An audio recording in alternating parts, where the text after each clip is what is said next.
جو کہ اس میں کوئی دوسرا صحابی شریک نہیں ہے۔ اللہ اکبر۔ اور اس کے علاوہ کئی ایسے فضائل ہیں، کئی ایسے مقامات ہیں جس میں صدیق اکبر واحد تنہا شریک ہیں، ان کے ساتھ کوئی اور دوسرے صحابی شریک نہیں۔ روایتوں میں آتا ہے کہ حضرت سیدنا یوسف علیہ نبینا علیہ السلام آپ بھی نبی تھے۔ اب دیکھیے یہاں پر وحدانیت صدیق اکبر کی کتنی پیاری ہے۔ یوسف علیہ السلام خود نبی تھے، آپ کے والد خود نبی تھے، آپ کے دادا خود نبی تھے، اور آپ کے پردادا وہ بھی نبی تھے۔ بولیے سبحان اللہ۔ یہ چار نسلیں تھی جو حضرت یوسف علیہ نبینا علیہ السلام کو یہ شرف حاصل ہوا۔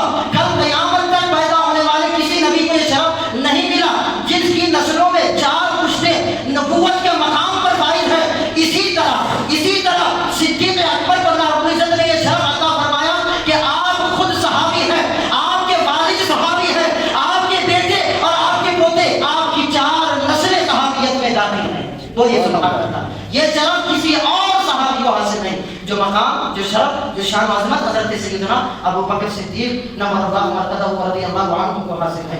اللہ اکبر، اللہ اکبر۔ عزیزان گرامی قدر، آپ دیکھیے، آئیے ذکر صدیق اکبر ہو اور ذکر حیدر کرار نہ ہو، یہ ہمارے لیے اور ہمارے عقیدے میں زیب ہی نہیں دیتا۔ آئیے شان صدیق اکبر، حضور مولا کائنات کی زبانی ایک روایت سماعت کرتے چلیں۔ جمع الجوامع میں یہ روایت موجود ہے۔ حضور سیدنا علی المرتضی کرم اللہ تعالی وجہہ الکریم آپ ارشاد فرماتے ہیں کہ اس امت میں اللہ کے نبی کے بعد اللہ پاک کے نزدیک سب سے زیادہ اگر کسی کی عزت ہے، اگر کسی کا اکرام ہے، اگر کسی کا مقام مرتبہ ہے تو کسی اور کا نہیں بلکہ سیدنا ابوبکر صدیق کا ہے۔ بولیے سبحان اللہ۔ یہ کون فرما رہے ہیں؟ حیدر کرار ارشاد فرما رہے ہیں، فاتح خیبر فرما رہے ہیں، اس امت میں سرکار کے بعد اگر اللہ کی بارگاہ میں کسی کا مقام مرتبہ ہے، کسی کی عزت ہے، کسی کی شان و عظمت ہے تو وہ کس کا ہے؟ وہ صدیق اکبر رضی اللہ عنہ کی شان و عظمت ہے۔ اور آگے آپ ارشاد فرماتے ہیں اور ان کا رتبہ سب سے زیادہ بلند ہے۔ بولیے سبحان اللہ۔ مولا کائنات فرما رہے ہیں ان کا رتبہ سب سے زیادہ بلند ہے کیونکہ انہوں نے رسول خدا کے بعد سب سے پہلے قرآن مجید کو جمع کرنا شروع کیا۔ بولیے سبحان اللہ۔ حیدر کرار فرما رہے ہیں کیونکہ انہوں نے رسول خدا کے بعد سب سے پہلے قرآن مجید کو جمع کرنا شروع کیا، کیونکہ انہوں نے رسول خدا کے بعد سب سے پہلے تبلیغ دین کا آغاز کیا، کیونکہ انہوں نے رسول خدا کے بعد سب سے پہلے دین کی خدمت کی ہے، اسلام کی خدمت کی ہے، اور جس قدر آپ نے خدمت کی ہے اس قدر کسی اور نے خدمت نہیں کی ہے۔ یہ فرمان حیدر کرار علی مرتضی شیر خدا ہے۔ اللہ اکبر۔ اور آپ فرماتے ہیں کیونکہ رسول خدا صلی اللہ علیہ وسلم زمانہ جاہلیت میں سے صدیق اکبر آپ کے دوست رہے ہیں، اور جب سے آپ نے اعلان نبوت فرمایا ہے اس وقت سے لے کر، اس گھڑی سے لے کر، اس لمحے سے لے کر مرتے دم تک ہر موڑ پر صدیق اکبر نے سرکار کا ساتھ دیا ہے۔ کوئی ایسا موقع نہیں آیا، کوئی ایسا وقت نہیں آیا جہاں پر صدیق اکبر مصطفیٰ جان رحمت کو چھوڑ کر الگ چلے گئے ہو اور مصطفیٰ جان رحمت کو اکیلا چھوڑ دیا ہو۔ یہ حیدر کرار ارشاد فرما رہے ہیں۔ سبحان اللہ۔ عزیزان گرامی قدر، انشاءاللہ آئندہ جمعہ جو ہے وہ آخری جمعہ ہوگا صدیق اکبر کی سیرت کے تعلق سے، کیونکہ جماعت الاخری کا آخری جمعہ آئندہ جمعہ ہونے والا ہے، اور اس جمعہ انشاءاللہ ہم آخری بار جو ہے صدیق اکبر کی بارگاہ میں نذران عقیدت پیش کریں گے، آخری بار مطلب اس ماہ کے تعلق سے ہے، ٹھیک ہے۔ اس وقت انشاءاللہ ہم یہی کوشش کریں گے کہ صدیق اکبر کی شان و عظمت، اہل بیت نبوت اطہار اور حضور مولا کائنات کی زبان بیان کی جائے، ٹھیک ہے۔ آئندہ جمعہ کے لیے میں بیان کر رہا ہوں، تو لہٰذا آپ اس وقت بھی کوشش کریں کہ جلدی تشریف لائیں۔ درود پاک پڑھیں، اللہم صلی علی سیدنا و نبینا و مولانا محمد النبی الامی و آلہ و صحبہ وبارک وسلم۔ سبحان اللہ۔ عزیزان گرامی قدر، اللہ کے رسول علیہ السلام نے ارشاد فرمایا کہ سوائے ابوبکر صدیق کے تمام کے احسانات کا بدلہ ہم نے چکا دیا ہے، اور اس کے بعد صدیق اکبر کا جو احسان ہے اس کا بدلہ کون چکائے گا؟ اللہ رب العزت چکائے گا، وہ میدان محشر میں ہوگا، ٹھیک ہے۔ اب یہاں پر آپ فرماتے ہیں وہ احسان کا بدلہ کیسے چکایا جائے گا، اس احسان کا بدلہ کیسے چکایا جائے گا؟ میرے آقا کی زبان مبارک سے صدیق اکبر کی شان میں یہ الفاظ نکلنا کہ صدیق کا احسان کا بدلہ اللہ رب العزت چکائے گا، یہ تو صدیق اکبر کے لیے معراج ہے۔ اس سے بڑھ کر صدیق اکبر کو کچھ اور نہیں چاہیے، مگر اس احسان کا بدلہ رب الجلال کیسے چکائے گا؟ میرے میرے آقا فرماتے ہیں قیامت کا دن ہوگا، اللہ اکبر، احادیث صحیحہ میں آیا ہے کہ رب ذوالجلال مومنین و مومنات کو جنت میں داخل ہونے کے بعد سب سے عظیم نعمت، جنت میں داخل ہونے کے بعد یا جنت میں داخل ہونے سے پہلے لاسٹ اسٹیج جب جنت میں جا رہے ہوں گے، سب سے عظیم نعمت سے جو سرفراز فرمائے گا وہ اپنا دیدار عطا فرمائے گا۔ بولیے سبحان اللہ۔ وہ اپنا دیدار تمام مومنین و مومنات کو عطا فرمائے گا۔ اللہ رب العزت ان دیدار یافتہ لوگوں میں ہمارا بھی شمار عطا فرمائے۔ آمین۔ اس سے بڑھ کر اور کیا سعادت ہے؟ اللہ رب العزت کا دیدار ہو جانا، نہ جانے وہ کس کیف و عالم میں ہوگا، کس کیفیت میں اس کا دیدار ہوگا، اس سے بڑھ کر اور کیا مقام ہو سکتا ہے؟ اللہ رب العزت ہم تمام کو دیدار خداوندی نصیب فرمائے۔ میرے آقا فرماتے ہیں اللہ رب العزت ساری امت محمدیہ کو اور تمام مومنین و مومنات کو اپنا دیدار عطا فرمائے گا اور حکم ہوگا کہ جاؤ جنت میں جاؤ، جاؤ جنت میں جاؤ۔ اب سارے مومنین و مومنات و مسلمین و مسلمات جنت کی طرف بڑھ رہے ہوں گے، بلکہ جنت میں داخل ہو جائیں گے۔ توجہ میری طرف، توجہ میری طرف، اللہ اکبر۔ تمام لوگ جنت میں چلے جائیں گے۔ مصطفیٰ کریم فرماتے ہیں سارے لوگوں کو جب جنت کا حکم ہو جائے گا، اللہ رب العزت خود صدیق اکبر کو علیحدہ الگ سے علیحدہ اپنی بارگاہ میں بلائے گا۔ بولیے سبحان اللہ۔ اکیلے صدیق اکبر کو اپنی بارگاہ میں بلائے گا اور سب کو جو دیدار عطا فرمایا تھا وہ دیدار ایک طرف اور صدیق اکبر کو تنی طرح اپنا دیدار نصیب فرمائے گا۔ بولیے سبحان اللہ۔ یہ مقام کوئی چھوٹا مقام نہیں ہے، کوئی عام بندوں کا مقام نہیں ہے۔ اللہ رب العزت تنی طرح صدیق اکبر کو اپنی بارگاہ میں کھڑا کرے گا اور اپنا دیدار انور عطا فرمائے گا۔ اس مقام پر سرکار فاروق اعظم نے بڑا تاریخ میں لکھا جانے والا جملہ ارشاد فرمایا۔ اس مقام پر فاروق اعظم ارشاد فرماتے ہیں کہ کاش، اللہ اکبر۔ اب دیکھیں سیدنا فاروق اعظم کس طرح نذرانہ حقیقت پیش کر رہے ہیں صدیق کی بارگاہ میں۔ آپ فرما رہے ہیں کہ کاش کاش عمر ابو بکر کے سینے کا اقبال ہوتا۔ اللہ، اندازہ لگا سکتے ہیں آپ؟ یہ کوئی آج کا مولوی نہیں کہہ رہا، کوئی عام انسان نہیں کہہ رہا ہے، یہ فاروق اعظم کہہ رہے ہیں، یہ عمر بن خطاب کہہ رہے ہیں، یہ امیر المومنین کہہ رہے ہیں۔ اللہ اکبر، جتنی نگاہ کروڑوں میلوں دور دیکھ سکتی ہے، یہ فاروق اعظم فرما رہے ہیں کہ کاش میں ابو بکر کے سینے کا اقبال ہوتا۔ اور جس وقت صدیق اکبر رب ذوالجلال کا دیدار کر رہے ہو، میں بھی جھانک کر اللہ رب العزت کا دیدار کر رہا ہوں۔ سبحان اللہ، سبحان۔ یہ شان کتنی پیاری شان ہے یہ صدیق، اور یہ وہ مقام ہے جہاں پر صدیق اکبر کے ساتھ کوئی اور شریک نہیں ہوگا۔ یہ فاروق اعظم نے فرمایا ہے سینے کا اقبال، یہ کوئی چھوٹے لوگ نہیں ہیں، یہ بڑے لوگ ہیں، یہ اپنے آپ میں دین کی اسلام کی بنیادیں ہیں۔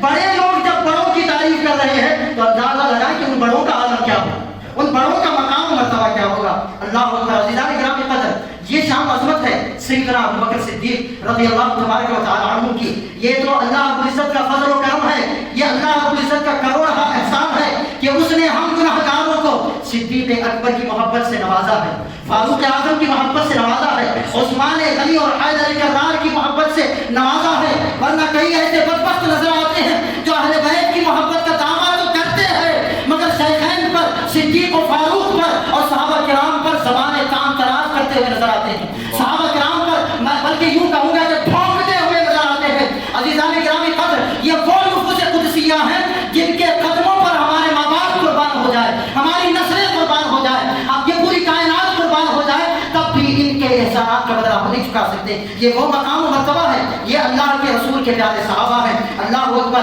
دیکھیے تاریخ مدینہ دمشق میں سرکار کی ایک روایت نقل کی گئی۔ آقا دو جہاں صلی اللہ علیہ وسلم ارشاد فرماتے ہیں کہ 360 خصلتیں ایسی ہیں، اللہ رب العزت نے 360 خصلتیں پیدا کی ہیں، رکھی ہیں۔ اگر ان 360 میں سے ایک خصلت بھی کسی کو میسر آ جائے تو وہ بندہ اللہ کا محبوب و مقبول اور جنتی ہو جاتا۔ بولیے سبحان اللہ۔ 360 خصلتوں میں سے ایک خصلت بھی کسی کو نصیب ہو جائے تو وہ بندہ جنتی ہو جاتا ہے۔ جب میرے آقا یہ ارشاد فرما رہے تھے صدیق اکبر کے آپ کے سامنے تشریف فرما تھے، آپ سر جھکا کر عرض کرنے لگے یا رسول اللہ، ان 360 خصلتوں میں سے ایک آدھ کچھ میرے اندر بھی پائی جاتی ہے؟ اللہ اکبر۔ آپ پوچھ رہے ہیں، سرکار سے پوچھ رہے ہیں، ایک آدھ میرے اندر بھی پائی جاتی ہے؟ مصطفیٰ کریم کے جملے پر قربان جائے، میرے آقا نے فرمایا اے ابو بکر، تو ایک آدھ خصلت کی بات کر رہا ہے، 360 ساری خصلتیں تیرے اندر پائی جاتی ہیں۔ بولیے سبحان اللہ۔ یہ خاموش رہنے کا مقام نہیں، بولیے سبحان اللہ۔ ساری 360 خصلتیں تیرے اندر پائی جاتی ہیں۔ سیدنا ابو بکر صدیق رضی اللہ تبارک و تعالی عنہ کی اور کیا مقام بیان کریں اور کیا مقام مرتبہ ہم بیان کریں سیدنا صدیق اکبر رضی اللہ تبارک و تعالی عنہ کا. اللہ اکبر اللہ اکبر. مسند الفردوس اور فردوس الافاق کی روایت موجود ہے. اللہ اکبر. بڑی پیاری روایت. میرے آقا کریم علیہ الصلوۃ والسلام نے ارشاد فرمایا, آج تک آپ نے یہ روایت سنی ہوگی مگر سرکار کے تعلق سے سنی ہوگی, یہ روایت صدیق اکبر کے تعلق سے نہیں سنی ہوگی, میں نے بھی پہلی بار پڑھی ہے. اور جب میں نے پڑھا تو میرا ایمان تازہ ہو گیا کہ کیا شان اللہ کے رسول نے صدیق اکبر کو عطا فرمائی ہے. مصطفیٰ کریم علیہ السلام ارشاد فرماتے ہیں کہ جس نے خواب میں ابو بکر کو دیکھا, بولیے سبحان اللہ. بڑی پیاری بات ہے. اللہ اکبر. اللہ والوں کا دیدار ہوا کرتا ہے, یہ نیک بندوں کا دیدار ہوا کرتا ہے, اور جنہیں بھی جس کسی کو ان کا دیدار ہو جاتا ہے اس کے مقدس سمجھ جایا کرتے ہیں. میرے آقا فرما رہے ہیں کہ جس نے خواب کی حالت میں میرے ابو بکر کو دیکھا, واقعی میں اس نے ابو بکر ہی کو دیکھا ہے. بولیے سبحان اللہ. واقعی میں اس نے ابو بکر ہی کو دیکھا ہے, کیونکہ اللہ نے شیطان کو اتنی طاقت دی ہی نہیں ہے کہ وہ صدیق کی شکل کو اختیار کر جائے. بولیے سبحان اللہ. صدیق کی شکل کو اختیار کرنا یہ شیطان کے بس سے بھی باہر ہے. اللہ اکبر. یہ صدیق اکبر کا مقام مرتبہ ہے, یہ شان و عظمت ہے. سبحان اللہ. اور ریاض النظر میں مصطفیٰ جان رحمت صلی اللہ علیہ وسلم ارشاد فرماتے ہیں کہ ابو بکر پر کسی کو فضیلت نہ دو. اللہ اکبر. اب یہ عقیدے کی بات ہے.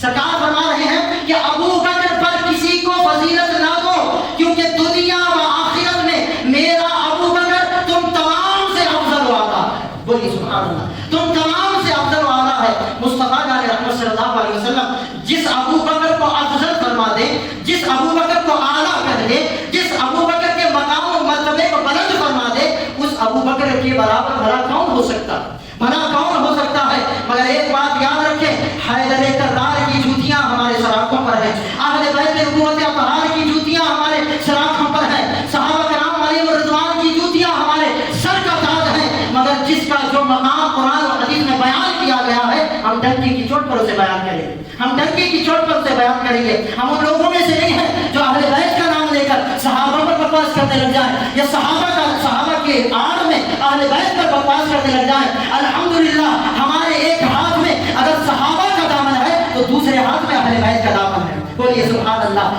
یہ تعلیمات ہمیں اکابرین اسلام نے دی ہے, یہ تعلیمات قرآن نے دی ہے, یہ تعلیمات احادیث طیبہ نے دی ہے. سبحان اللہ. اگلی دو روایت بڑی پیاری روایت, بڑی پیاری روایت.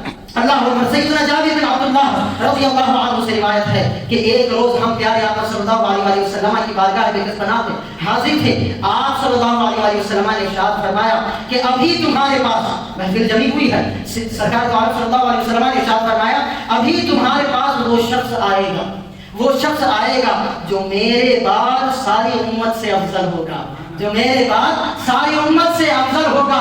اور بس اتنا ہی نہیں, وہ روز قیامت ایسے شفاعت کر رہا ہوگا کہ دیکھنے والے سوچیں گے کہ یہ کون سا نبی شفاعت کر رہا ہے, یہ نبیوں کی طرح شفاعت کر رہا ہوگا. سیدنا جابر بن عبداللہ رضی اللہ عنہ ارشاد فرماتے ہیں کہ ابھی تھوڑی ہی دیر گزری تھی, ہم نے کیا دیکھا کہ سامنے سے صدیق اکبر تشریف لے آئے. بولیے سبحان اللہ. سامنے سے صدیق اکبر تشریف لے آئے کہ مصطفیٰ کریم نے فرمایا جو میرے بعد ساری امت سے افضل ہوگا اور میدان محشر میں نبیوں کی طرح شفاعت کرتا رہا ہوگا, نبیوں کی طرح شفاعت کر رہا ہوگا. اللہ اکبر. عزیزان کرام کی قدر رب ذوالجلال مجھے آپ تمام کو, ہمارے آنے والی آل و اولاد اور نسلوں کو, ہمارے خاندان کو صدیق اکبر کی سچی محبت اور غلامی عطا فرمائے, صحابہ کرام اور اہل بیت نبوت اطہار کی سچی محبت اور غلامی عطا فرمائے, اور ان کے ہاتھ سے جام کوثر پینا اور شفاعت نصیب فرمائے. اللہ اکبر. عزیزان کرام کی قدر اب دوسری روایت سماعت کرتے چلیں.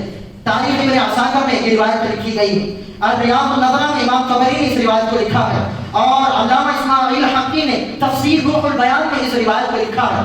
بڑی پیاری روایت مصطفیٰ جان رحمت نے ارشاد فرمائی. اللہ اکبر. اتنی شاندار روایت کہ ایسی دوسری روایت کسی اور کے تعلق سے نظر نہیں آتی. سرکار دو عالم صلی اللہ علیہ وسلم ارشاد فرماتے ہیں, اللہ اکبر, آقا کریم نے ابو بکر صدیق سے کہا. اب سنیں بڑی پیاری روایت, صدیق اکبر کا مقام مرتبہ اس روایت سے بڑا واضح ہوتا ہے. آپ فرماتے ہیں کہ اے ابو بکر, اے ابو بکر, تم سے نفرت کرنے والا, تم سے بغض رکھنے والا, اور جس کسی کے بھی سینے میں اے ابو بکر تیرے تعلق سے بغض ہوگا, نفاق ہوگا، رتی برابر بھی دشمنی ہوگی، اور اس کے نام اعمال میں 70 نبیوں کے برابر ہی اعمال ہوں گے، تب بھی وہ جنت میں نہیں جا سکتا. بولیے سبحان اللہ. تب بھی وہ جنت میں نہیں جا سکتا اگر 70 نبیوں کے برابر بھی اعمال اس کے نام اعمال میں. یہ کوئی چھوٹی بات ہے؟ مجھے ایک بات بتائیے، اللہ کے رسول، اچھا اب اس بات کو سمجھانے کے لیے دوسری روایت میں پیش کرنا چاہوں گا. اللہ کے رسول علیہ السلام نے ارشاد فرمایا کہ میرے صحابہ کرام علیہم الرضوان میری آنے والی امت سے بہتر افضل، میری آنے والی بعد میں آنے والی امت جو ہے میرے صحابہ کے برابر نہیں ہو سکتی. ٹھیک ہے. اور صحیح ستہ میں یہ روایت موجود ہے. کیا روایت موجود ہے؟ آپ نے سنا ہوگا کہ اگر میرے بعد میں پیدا ہونے والی، میرے صحابہ کے بعد میں پیدا ہونے والی امت اور میری امت مل کر احد پہاڑ کے برابر سونا خدا کی راہ میں خرچ کرے، اور میرا ایک صحابی ایک مد جو یا آدھا مد جو خدا کی راہ میں خرچ کرے، تب بھی وہ سونے پہاڑ کے برابر کا جو سونا ہوگا وہ میرے صحابی کے ایک مد جو کی برابر ہی نہیں کر سکتا. بات سمجھ میں آ رہی؟ یہ روایت آپ نے سنی ہوگی بار بار. یہ میں اس لیے یہاں پر بتا رہا ہوں کہ صحابہ کا مقام کیا ہے، مرتبہ کیا ہے، شان عظمت کیا ہے. ویسے تو یہ امپاسبل چیز ہے، احد کا پہاڑ جو ہے وہ اتنا ہماری مسجد کی اتنا نہیں ہے. اگر آپ گوگل پر سرچ کریں گے تو کئی کلومیٹر کی مسافت پر وہ احد کا پہاڑ واقع ہے. آپ اندازہ لگا سکتے ہیں. اور بہت بڑا پہاڑ ہے احد کا پہاڑ. اگر بڑے بڑے دور حاصل کے بل گیٹس، 1000 بل گیٹس بھی جمع ہو جائے تو احد کے پہاڑ کے برابر سونا وہ نہیں جمع کر سکتے، وہ خدا کی راہ میں خرچ نہیں کر سکتے. اچھا اگر خرچ کر بھی دیں، ولو بالفضل، اگر خرچ کر بھی دیں رب کی بارگاہ میں، تب بھی میرے آقا فرما رہے ہیں وہ احد پہاڑ کے برابر سونا خرچ کرنا ایک طرف، اور میرے صحابی کا ایک مد جو خدا کی راہ میں خرچ کرنا ایک طرف ہے. وہ احد پہاڑ کے برابر سونا میرے صحابی کے ایک مد جو کی برابری نہیں کر سکتا. اچھا یہ آپ اور ہمارے لیے تو یہ بات ہے ہی نہیں. میں بڑی ہی ذمہ داری کے ساتھ یہ جملہ کہنا چاہوں گا کہ ہماری تو شان ہی نہیں ہے، ہماری اوقات ہی نہیں ہے، ہماری حیثیت ہی نہیں ہے. اگر غوث اعظم جیسے 1000 غوث اعظم بھی مل جائے تو ایک صحابی کی برابری نہیں کر سکتے. بولیے سبحان اللہ. یہ بڑی ہی ذمہ داری کے ساتھ یہ جملہ کہہ رہا ہوں. غوث اعظم کا مقام و مرتبہ جیسا ولیوں کی جماعت میں ہے، صحابہ کی جماعت میں نہیں، جیسا ولیوں کی جماعت میں ہے، ایسا کوئی دوسرا غوث پیدا ہونے والا نہیں ہے. اگر ہزاروں غوث بھی جمع ہو جائے، ہزاروں غریب نواز بھی جمع ہو جائے، ارے غریب نواز اور غوث اعظم پر ہمارے ماں باپ قربان ہے، مگر صحابہ کا یہ مقام ہے کہ غوث اعظم اور غریب نواز جیسی بڑی شخصیات مل کر بھی ایک صحابی کا برابری نہیں کر سکتے. جب غوث اعظم برابری نہ کر پائے، غریب نواز برابری نہ کر پائے، ہم جیسے گناہگار صحابہ کے درجے کو کیا پہنچ سکتے ہیں؟ بتانے کا مقصد یہ ہے، مصطفیٰ کریم نے یہ نہیں فرمایا کہ صحابہ کے 70 صحابہ کے اعمال کے برابر نہیں. کہنے کا مقصد یہ ہے، اب ایک باریک نقطہ سماعت کریں. اب پتہ کیا چلا؟ ہم صحابہ کے عمل کے برابر بولیے نہیں پہنچ سکتے. زندگی بھر بھی ہم عبادت کرتے رہے، صحابہ کی جوتیوں تک بھی ہم نہیں پہنچ سکتے. یہ امپاسبل بات ہے، یہ روز روشن کی طرح واضح ہے. تو پتہ کیا چلا؟ جب ایک امتی، بعد میں پیدا ہونے والا امتی ایک نبی کے صحابی کے درجے کو نہیں پہنچ سکتا، تو صحابی نبی کے درجے کو کیسے پہنچ سکتا ہے یا نہیں؟ بالکل نہیں پہنچ سکتا. یہ بات تو کلیئر ہو گئی نا. تو بتانے کا مقصد یہ ہے کہ جب عام امتی صحابی کے درجے کو نہیں پہنچ سکتا، ٹھیک اسی طرح صحابی کسی نبی کے درجے کو نہیں پہنچ سکتا، اس کے عمل کو نہیں پہنچ سکتا. یہ ناممکن بات تھی، مگر مصطفیٰ کریم نے یہیں پر دروازہ بند کر دیا اور فرمایا 70 صحابہ کے اعمال کے برابر نہیں، بلکہ 70 نبیوں کے برابر بھی اگر کوئی عمل کر لے تو یہ ناممکن ہے، مگر پھر بھی اگر کوئی کر لے اور ابو بکر کا بغض اس کے دل میں ہو، وہ جنت میں ہرگز داخل نہیں ہو سکتا. وہ جنت میں ہرگز داخل نہیں ہو سکتا. نبی تو سوچنا ہی بیکار ہے، نبی کی برابری کرنا سوچنا ہی بیکار ہے. ارے جس نبی کی صحبت میں بیٹھ کر صحابہ کو یہ مقام ملا ہو، اس نبی کے عمل کی برابری ہم کر سکتے ہیں؟ کوئی نہیں کر سکتا. مگر صدیق اکبر کو اللہ رب العزت نے یہ شان عطا فرمائی، سرکار نے یہ شان عطا فرمائی کہ 70 نبیوں کے اعمال کے برابر بھی اس کے نام اعمال میں اگر اعمال ہو اور ابو بکر کے تعلق سے ربطی برابر بھی بغض اس کے سینے میں ہو، تو جنت میں ہرگز نہیں جا سکتا. وہ جنت میں ہرگز نہیں جا سکتا. اللہ اکبر. عزیزان گرامی قدر، بڑی دیر سے ہم نے صدیق اکبر کی بارگاہ میں نذرانہ عقیدت پیش کرنے کی کوشش کی. اللہ رب العزت ہمارے اس خراج تحسین کو قبول فرمائے. اب آخر میں حیدر کرار کے تعلق سے اور سرکار صلی اللہ علیہ وسلم کے ان دونوں پیارے لاڈلے صحابہ جانشینان مصطفیٰ خلفائے راشدین کے بارے میں بڑی پیاری. آخر میں وقت کافی ہو چکا ہے. ایک مرتبہ آپ جہاں صلی اللہ علیہ وآلہ وسلم تشریف فرما تھے اور آپ کے ارد گرد صحابہ کرام کا جھرمٹ لگا ہوا تھا. اللہ اکبر. آپ کی گفتگو محبت کے ساتھ سنیے, پیار کے ساتھ سنیے. اللہ اکبر. ایسا محسوس ہوتا کہ 14ویں رات کا چاند اپنی پوری آب و تاب کے ساتھ چمک رہا ہے اور ان کے ارد گرد جو ستارے ہیں اس چاند سے فیض حاصل کر رہے ہیں. وہ صحابہ کی شان محبت تھی. اللہ اکبر. محبت دیکھیں صحابہ اور اہل بیت صدیق و علی کے درمیان کس قدر محبت تھی, کس قدر ایک دوسرے سے عقیدت و محبت رکھنے والے تھے. آج لوگ بکواس کرتے پھرتے ہیں کہ صدیق اکبر نے فلاں کا مال کھا لیا, فلاں کی جاگیر ہڑپ لی. اللہ اکبر. جنہوں نے اپنا سارا مال سرکار کی خدمت میں پیش کر دیا ہے, اللہ اکبر, وہ سرکار کی آل کا مال کھا جائیں گے, وہ سرکار کی اولاد کا باغ کو ہڑپ لیں گے. اللہ اکبر. یہاں پر ایک رک کر ایک میں واقعہ بتانا چاہوں گا, ایک بات بتانا چاہوں گا. جو روایت ہے کہ سرکار صلی اللہ علیہ وسلم کی خدمت میں سرکار ابوبکر صدیق نے سارا مال پیش کیا. ٹھیک ہے, اتنی باتیں میں کیا کہوں, ایک گھنٹہ ناکافی ہے مگر پھر بھی سنتے چلیں. اللہ اکبر. فاروق اعظم اس وقت پر انہوں نے عہد کیا کہ آج میں ابوبکر سے آگے بڑھ جاؤں گا. آج میں جلدی بتا رہا ہوں, آج میں ابوبکر سے آگے بڑھ جاؤں گا. اس وقت صدیق اکبر کا جو مالی پوزیشن تھی, جو اکنامیکل کنڈیشن تھی, وہ تھوڑا کم ہو گئی تھی. کیوں؟ مال خرچ کر کے ان کی مالی کنڈیشن تھوڑی کم ہو گئی تھی. فاروق اعظم کی مالی حالت بہت اچھی تھی. یوں کہیے, میں انسان کے طور پر کہوں کہ اس وقت اگر فاروق اعظم 10 کروڑ کے حامل و مالک تھے تو حضرت سیدنا ابوبکر صدیق 1 کروڑ کے حامل و مالک تھے یا 10 لاکھ کے حامل. میں بس مثال کے طور پر سمجھانے کے لیے بتا رہا ہوں. ٹھیک ہے, اس وقت فاروق اعظم نے ارادہ کیا کہ میں ابوبکر سے آگے آج بڑھ کر دکھاؤں گا, اور آپ نے آدھا مال سرکار کی خدمت میں پیش کر دیا. بولیے سبحان اللہ. آدھا مال سرکار, کوئی معمولی بات نہیں ہے. 5 کروڑ ایگزامپل, 5 کروڑ کا مال سرکار کی خدمت میں پیش کرنا دین کی خدمت کے لیے. آج اگر ہمارے جیبوں سے 50,000 5,000 نکلنے کی بات آتی ہے تو ہم اوپر سے نیچے تک کاٹنے لگ جاتے ہیں. 5,000 یہ بہت زیادہ ہو گئے.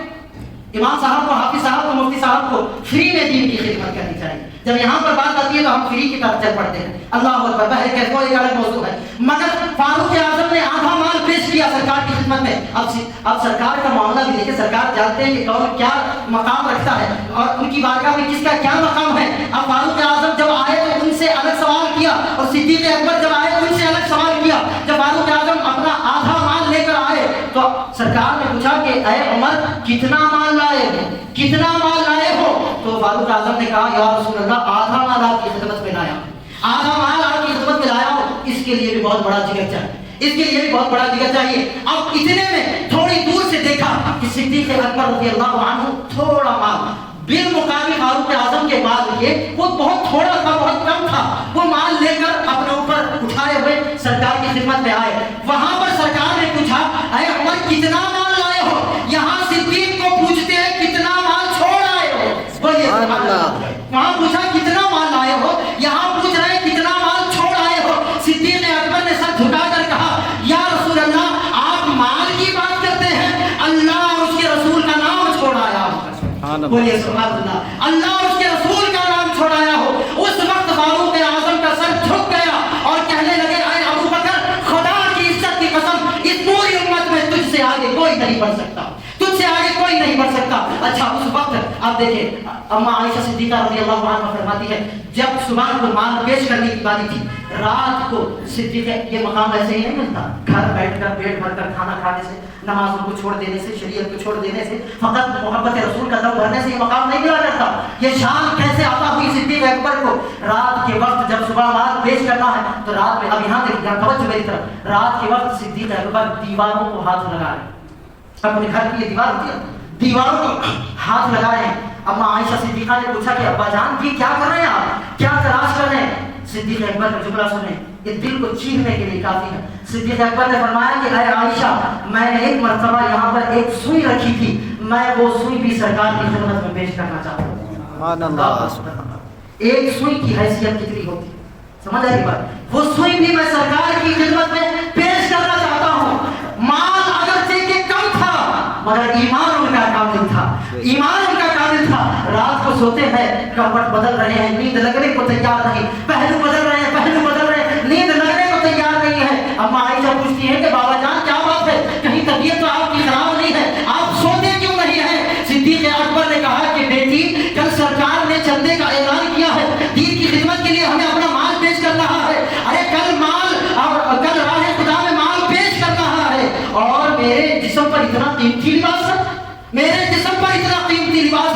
صبح ہوئی آپ گئے بازار میں اپنا لباس فروخت کر دیا, بیچ دیا, اور جتنے پیسے آئے ان چند ٹکوں میں سے ایک ٹاٹ کا کپڑا خریدا. پیر پوچھنے کے لیے جو آج ہم رکھتے ہیں نا اپنے گھروں تھیلا جسے ہم کہتے ہیں, ٹاٹ کا کپڑا خریدا اور اس ٹاٹ کو زیر تن فرمایا. یہ مقام ایسے ہی حاصل نہیں ہوتا.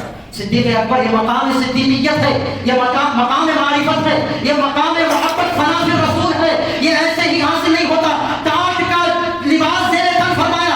اب بٹن کہاں سے لگاتے؟ آپ نے کانٹوں کو بٹن کے طور پر لگایا. یہ واقعہ تاریخ کی کتابوں میں لکھا ہے, سیرت کی کتابوں میں لکھا ہے. اللہ اکبر, فرشتوں کو بھی رشک آنے لگا صدیق کی اس ادا پر. اللہ اکبر, جب صدیق اکبر آ رہے تھے, صدیق کے آنے سے پہلے جبریل امین پہلے آ گئے تھے. جبریل امین یہاں سے محبت کی گفتگو ہے. جبریل امین پہلے ہی آ چکے تھے اور سرکار نے دیکھا اور جبریل امین کا لباس بڑا ہی عجیب و غریب ہے. سرکار پریشان ہو گئے, گھبرانے کہ آئے جبریل تو نے آج ایسا لباس کیوں پہنا ہے؟ تو جبریل امین نے بھی اس وقت ٹاٹ کے کپڑے پہنے تھے.